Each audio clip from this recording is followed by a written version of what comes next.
Today we are here to discuss three farm bills which have been now signed into acts by the government. The Farmers Produce, Trade and Commerce Promotion and Facilitation Act of 2020. Farmers Empowerment and Protection Agreement on Price Assurance and Farm Service Act 2020 and Essential Commodities Amendment Act 2020. Welcome to Global Policy Insights Annual India Colloquium. Our theme today is Farm Bills and the Future of Indian Agriculture. I am joined today by an esteemed group of panelists, starting with Ms. Kota Nilama, who is an Indian author, researcher, artist and political commentator specializing in rural distress and gender. Her work focuses on condition of women farmers, farmer suicides, and peripheries of democratic societies.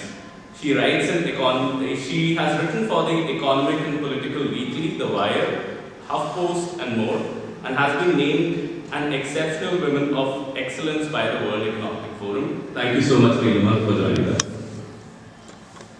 I'm also glad to welcome Mr. Binoy Vishnu, who's a Rajya Sabha member.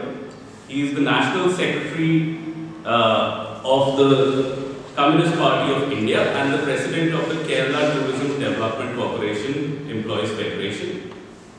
He was earlier elected to the Kerala Legislative Assembly from Nadapuram constituency. He has won Ambassador of Friendship among World Youth Award and World Youth Federation's Banner of Youth Unity Award. Currently, Mr. Vishwam is a Member of Parliament at the upper house of the Indian Parliament. Thank you so much. We welcome you, Mr. I'm also joined by Mr. Indrashekhar Singh, who is the Director of Policy and Outreach at the National Seed Association of India. He has delivered over 200 lectures across the world. He also has been invited by the ILO to address issues of climate change and agrarian distress in South Asia. He writes often on environment, agriculture, and politics for publications such as the Indian Express, the Hindu, and the Wire. A very warm welcome, Mr. Indrashekhar Singh. And last but not the least, we are joined with Ms. Upasana Singh, who is an assistant professor at the Delhi Metropolitan Education Law School. She holds an LLM in Criminal Law and Human Rights Law from the Indian Law Institute, New Delhi. She also researches on international organizations and has recently presented a paper at a joint conference organized by the Utrecht and Maastricht University. I welcome you, Ms. Singh. So what we are discussing today is essentially the farm bills and the future of Indian agriculture. So I'm going to start with a question and we're going to keep it very conversational.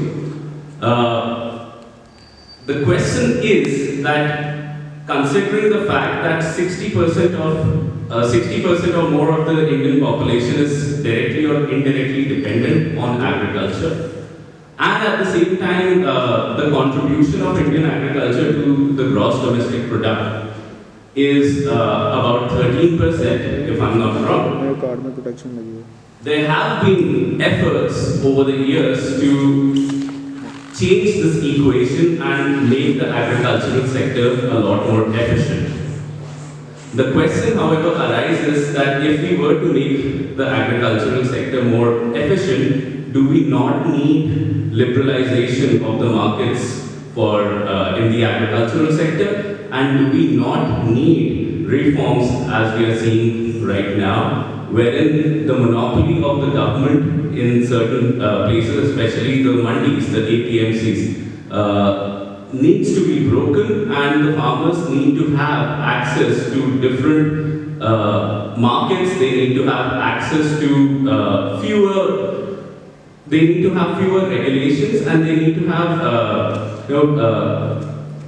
a greater control over the produce that they are selling. So my question is that were these laws long due, and were these laws necessary, at least in spirit? So I'd like to start with Mr. Biswam. Mr. Biswam, if you would like to comment on this, please.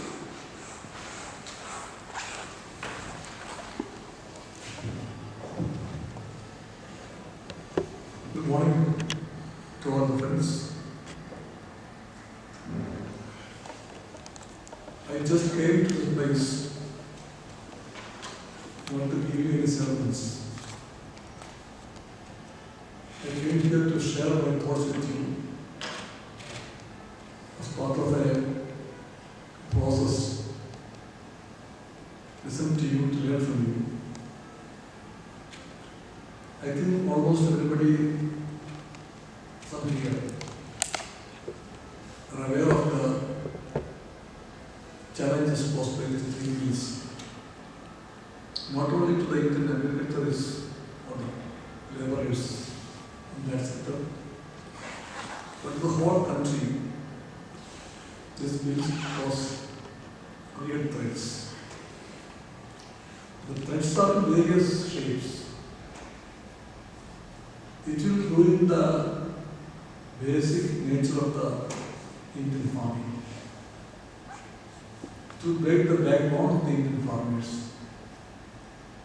to throw the farmers of India, rather the Indian agricultural sector, to the whims and fancies of the corporates of the dairy.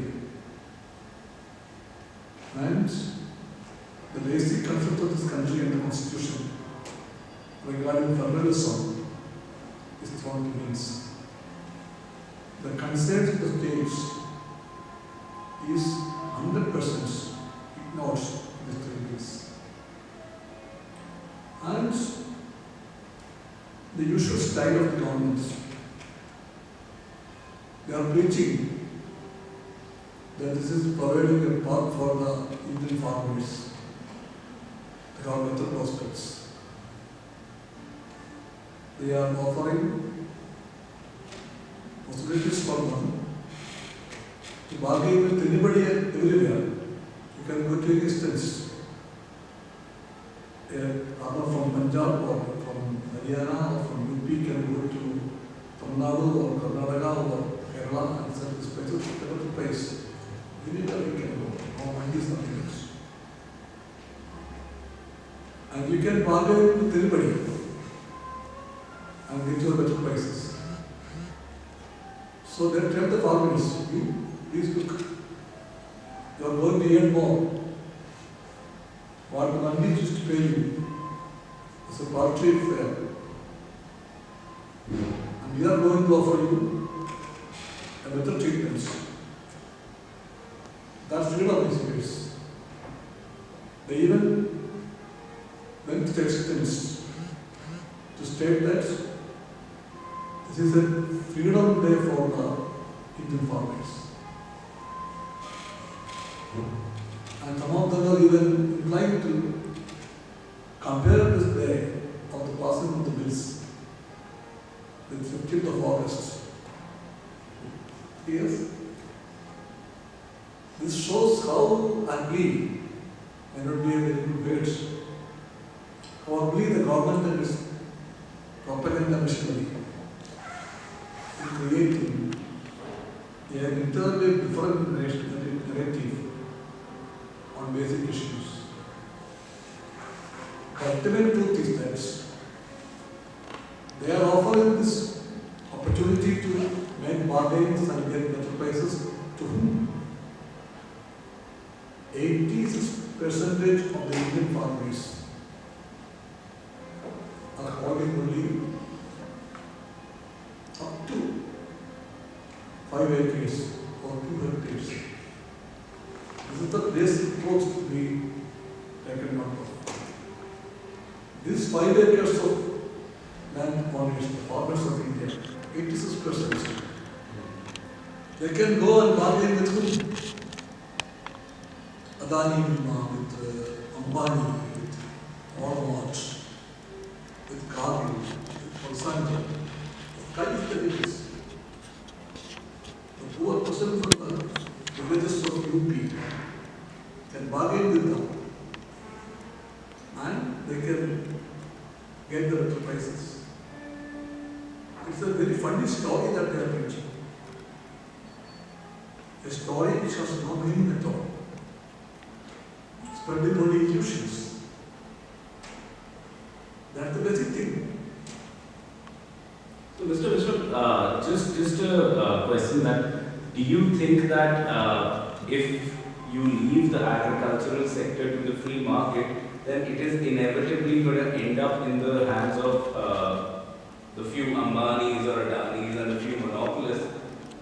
Is there no way that a free market can really be created and it's eventually going to end up into an oligopoly?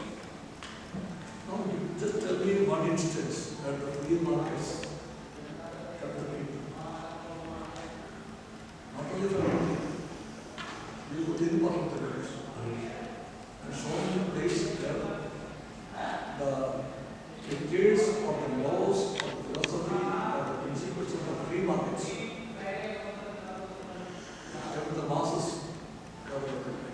Because markets everywhere, irrespective of the nation, markets everywhere is concerned only about one thing.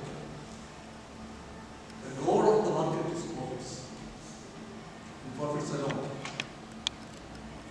And if profits urge them to do one thing, they don't mind how difficult and how dangerous it is for the people from their country. That's why the people all over the world shopping. Puts the people before profits. Here also that's the question. Puts the people before profits. The priority should